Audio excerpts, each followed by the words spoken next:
Does that make any sense? Well, I think the answer is fairly obvious. And I don't think there's any particular utility in trying to figure out what our motives are. I don't know how anyone can even know that. Probably lurking deep, deep inside, it all goes back, since I'm Jewish, it goes back to my mother. You know, for all I know. For all I know. How do you know these things? There was a wonderful, brilliant, probably one of the most brilliant Israeli intellectuals, a fellow by the name of Leibovich. And he had 5 or 6 PhDs, very smart guy. And one of his 5 or 6 PhDs, Yeshayahu Leibovich, one of the 5 or 6 was in psychology.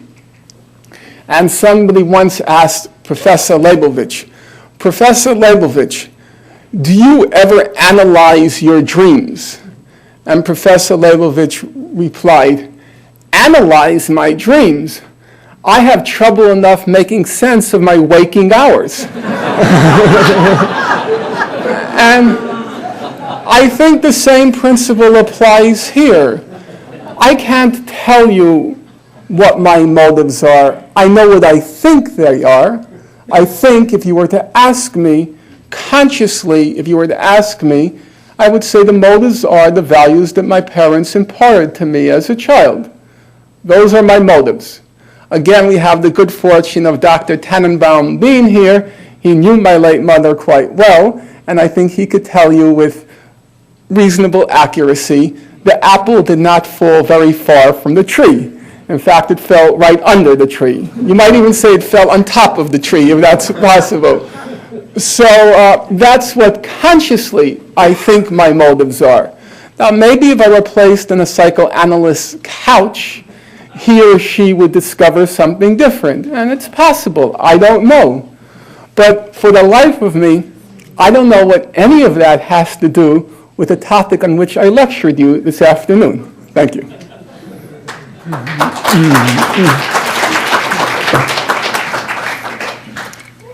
I just wonder, being the son of Holocaust survivors, you claim that the survivors are exploiting the Germans. How much is one person worth monetarily? How much would 80 people be worth monetarily? I am a Holocaust survivor, and I lost 80 people from my immediate and extended family. Well, I think if you listened carefully to what Ralph, you remind me of your last name? Delarada said in the introduction, I most emphatically did not write, and he most clearly did state, that what I wrote in the book was that the authentic survivors of Nazi Holocaust were being used by Jewish organizations who were claiming compensation monies in their name, and the money was never given to the survivors. As a matter of record, that's no longer a controversial statement. When I made the argument in 2000 in the book, The Holocaust Industry, people were quite appalled by it. But I'm sure there are some people in this room who are regular readers of the Haaretz website. How many of you read it fairly regularly? Raise your hand. You will surely be able to testify in my defense that there's literally not a day that goes by in which there's another article in Haaretz about how the survivors are being cheated by the Jewish organizations and also cheated by the state of Israel, being cheated by Bank Leumi, and so on and so forth. So that claim of mine is not even very controversial.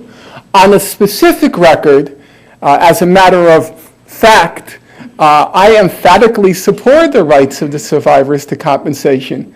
I can even tell you personally, and you would find it in the book, I fought for my mother's compensation for 20 years. I fought against the Jewish Claims Conference. My late mother and my late father were in the Warsaw Ghetto from September 1939 to April 1943. They were then both deported after the uprising to Majdanek concentration camp. My mother was then in 2 slave labor camps. My father was in Auschwitz and then the Auschwitz death march. and every single member on both sides of my family, literally every single member, was exterminated during the war. And, you know, if you look at the current figures, the World Jewish Congress, Mr. Bronfman, the head of the World Jewish Congress, Edgar Bronfman, who's a crook, Mr. Bronfman says that they extracted about $10 billion from Europe. That's a lot of money. That's a lot of money. You know what my mother got? My mother got $3,000. That's what she got for her suffering. $3,000. And I fought very hard. And they never had any money. They never had any money. They were always broke when the survivors asked. Now there's a certain amount of, and I'm not saying this disparagingly to you, but I have to be faithful to the record. There's a certain amount of exaggeration bordering on fantasy about the number of survivors of the Nazi Holocaust. Bear in mind, if you look at the scholarship, the main claim that was made about the Nazi Holocaust was that it was a systematic, assembly line, factory-like extermination of the Jews.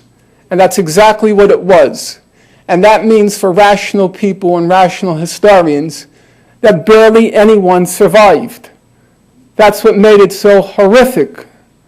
At the end of the war, if you look at the best historians on the topic, people like Raoul Hilberg, Henry Friedlander, by May 1945, there were about 100,000 or less, 100,000 or less survivors of the death camps, the slave labor camps, and the ghetto.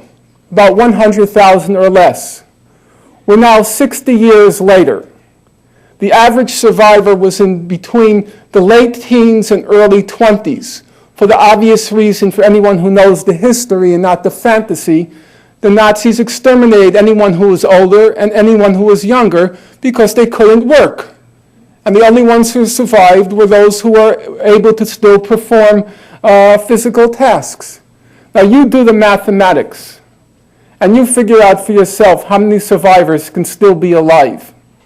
My late mother used to say, you walk down the streets of New York, every third person with a European accent said, I'm a Holocaust survivor. My late mother used to say, if everyone who claims to be a Holocaust survivor is one, who did Hitler kill? Everyone goes around being a survivor. There were very few survivors. And if the few survivors had gotten their fair share of the money, they would have lived in a very dignified life till their ends.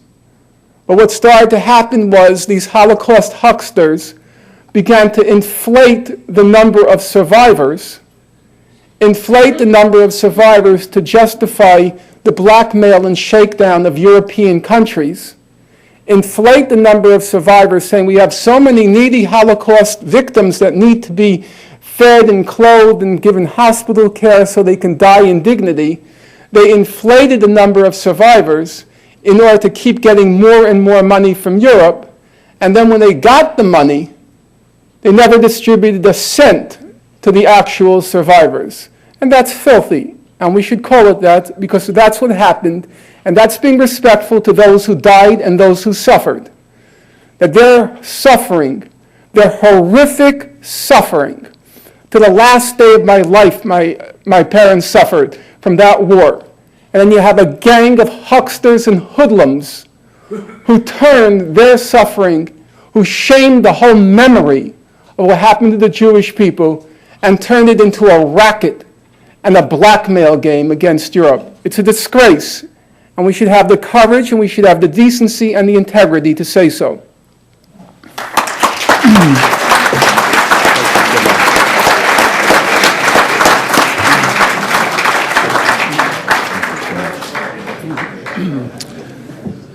Today at the City Club of Cleveland Forum, we've been listening to Dr. Norman Finkelstein, political science and author. We thank you for coming to address us today. Thank you, ladies and gentlemen. This forum is now adjourned.